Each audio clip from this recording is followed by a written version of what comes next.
In August 2019, United States Citizenship and Immigration Services and the Department of Homeland Security released a final rule titled Inadmissibility on Public Charge Grounds. For clarity, a public charge is an immigrant who depends on government resources to meet their needs instead of relying on their own capabilities and the resources of their families, sponsors, or private organizations. Now, before we get into the 2019 final rule, we need to take a look back on how we got here. First, President Chester A. Arthur signed into United States federal law the Immigration Act of 1882. The law created guidelines that restricted who could enter the United States, including any person unable to take care of himself or herself without becoming a public charge. The Immigration Act of 1891 went a step further and excluded from admission into the United States paupers or persons likely to become a public charge.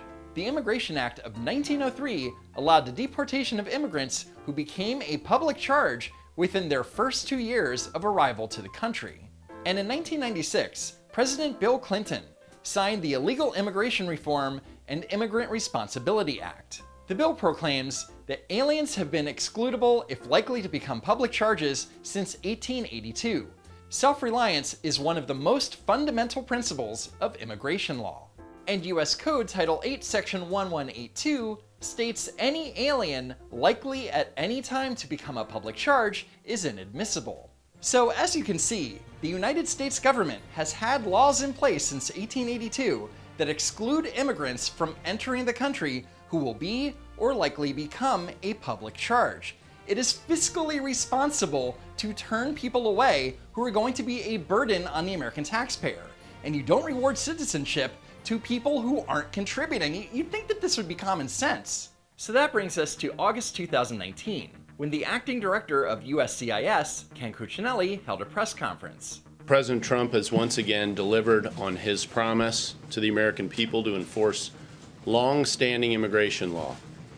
Today, USCIS, the agency I head as part of the Department of Homeland Security, has issued a rule that encourages and ensures self-reliance and self-sufficiency for those seeking to come to or to stay in the United States.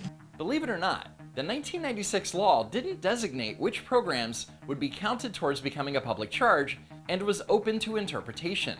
This new rule, however, gets very detailed.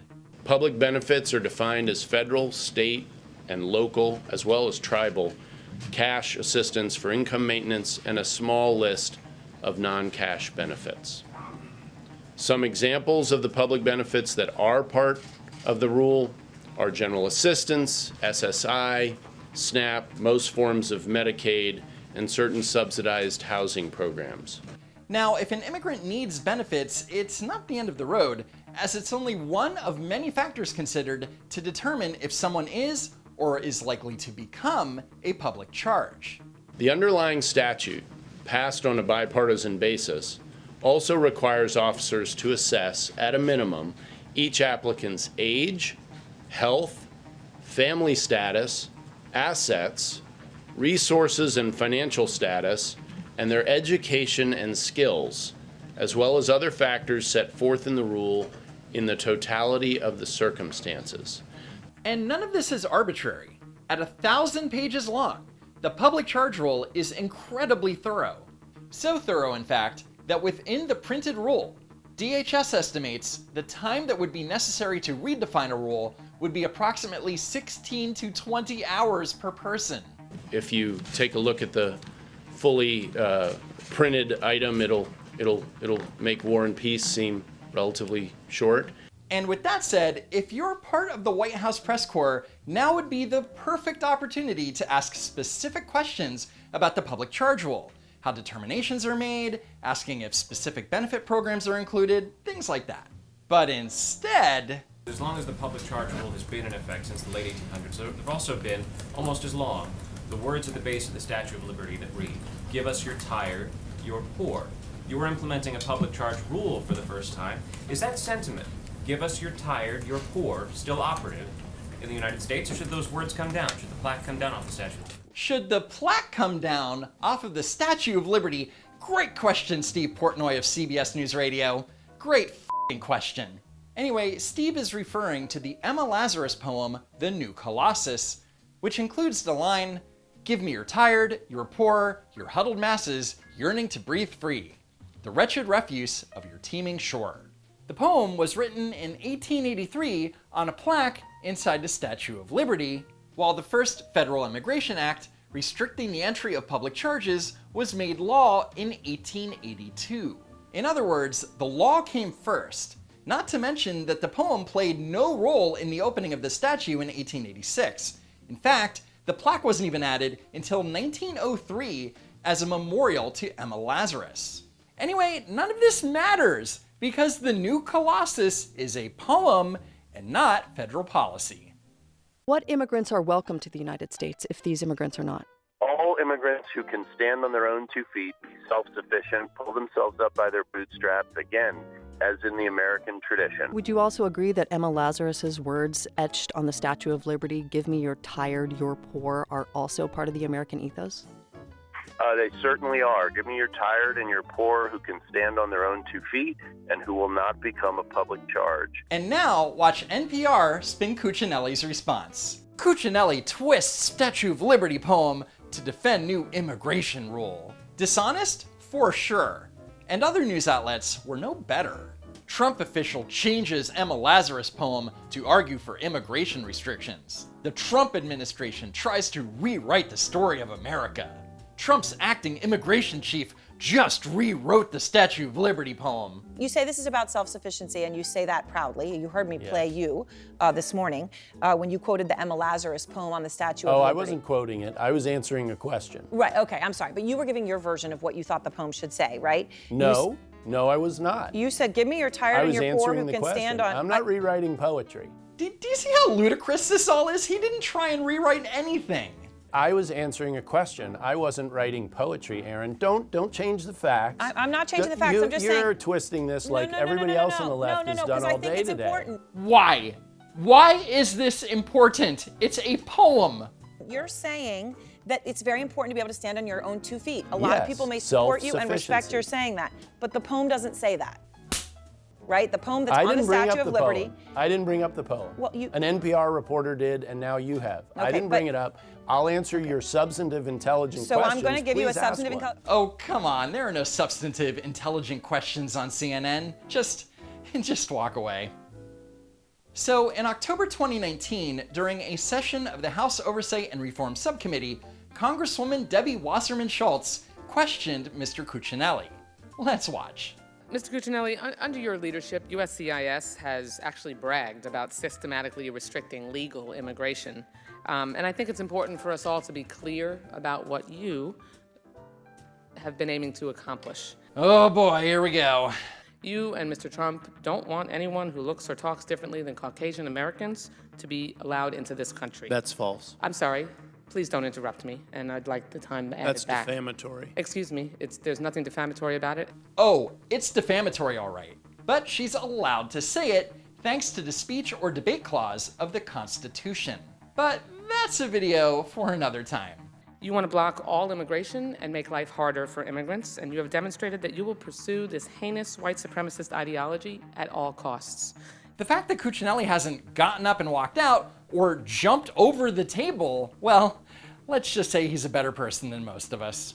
In August, you announced the administration's new public charge rule, for example, which would deny legal status to immigrants who use social services. Mr. Cuccinelli, has USCIS done any analysis of how many children may stop receiving critical services due to fear of losing legal status under this rule? And I'd like you to answer that question, please. After declaring that I am not a white supremacist, as you alluded, you have had white supremacist nor is the policies. president. Okay. Facts matter. Yes, they do. Yes, Right. they do. Truth Which is why matters. I'm stating them here today. Yes, no, Please you answer the certainly question. are not. Please answer the question. How many you're certainly children- cloaked in legislative How many privilege, children but that may stop means you can receiving- get away with reclaiming not my telling time. the truth. Like how Debbie Wasserman Schultz also got away with not telling the truth about how the DNC rigged the primaries for Hillary Clinton? Nah, not the same thing. How many children may stop receiving critical services due to fear of losing legal status under this rule? Yanking You're social asking services. about public charge. That's right. I don't have that information in front of me. The public charge rule does not apply to immigrant children under the age of 18 who use benefits like national school lunch programs, WIC, CHIP, and Medicaid. I don't know why he couldn't answer the question. Reclaiming my time.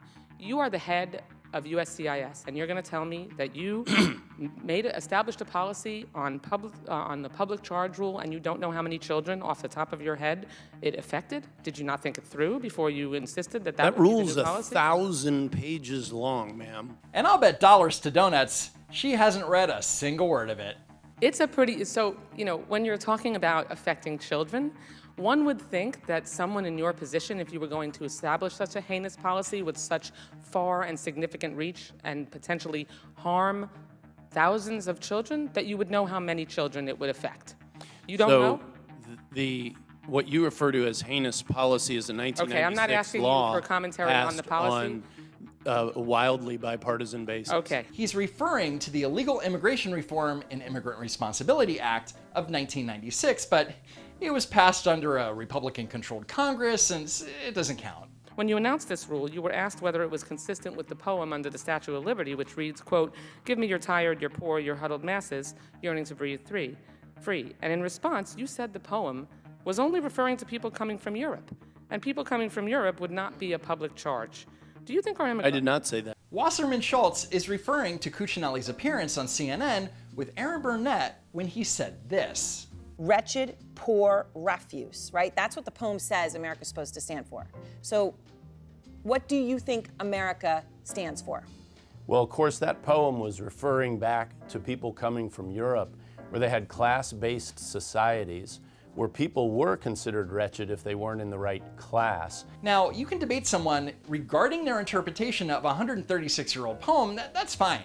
But for Wasserman Schultz to say that Cuccinelli said that people coming from Europe would not be a public charge, that's just a blatant lie. That is what you said. That is not what I said. You think, well, this certainly was the implication. No, it's what you would like to broadcast. No, That is I absolutely I heard you say it. I heard you defend it. Will someone vote this chick out of office, please? And I want to know whether you think our immigration policies should treat immigrants from Europe differently from other immigrants from other parts of the world. And is the purpose of, you don't think so? Correct. Well, so then I'm not sure why you made that statement, because I it certainly didn't. made it seem like you did. You said appended the your poem. your own piece No, to the end you of it. said the poem was only referring to people coming from Europe. There's no doubt about that. You added to the end of and that the statement. implication was that people from Europe would not likely to be a public charge. No, it was not. Were you attempting to shut down the American dream for immigrants who may not be rich or white with this policy? No. And considering that he previously said, "Give me your tired and your poor who can stand on their own 2 feet," would imply that he's not trying to limit immigration to tireless rich whites. Anyway, after the hearing, Wasserman Schultz went on CNN and doubled down. Yes, Ken Cuccinelli is the tip of the spear of a white supremacist ideology that is the thread of the president's immigration policy targeting people of color. And I'm a member of Congress on the Oversight Committee, and I had an opportunity to call it out, and I did, and I don't regret it.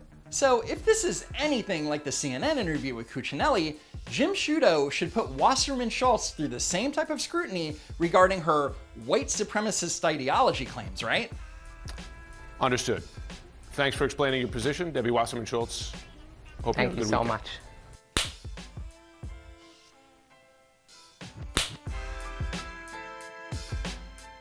Anyway, a big special thanks to Poofy for her invaluable help with the script this week. And a big thanks to all of you for watching, sharing, and hitting that like button.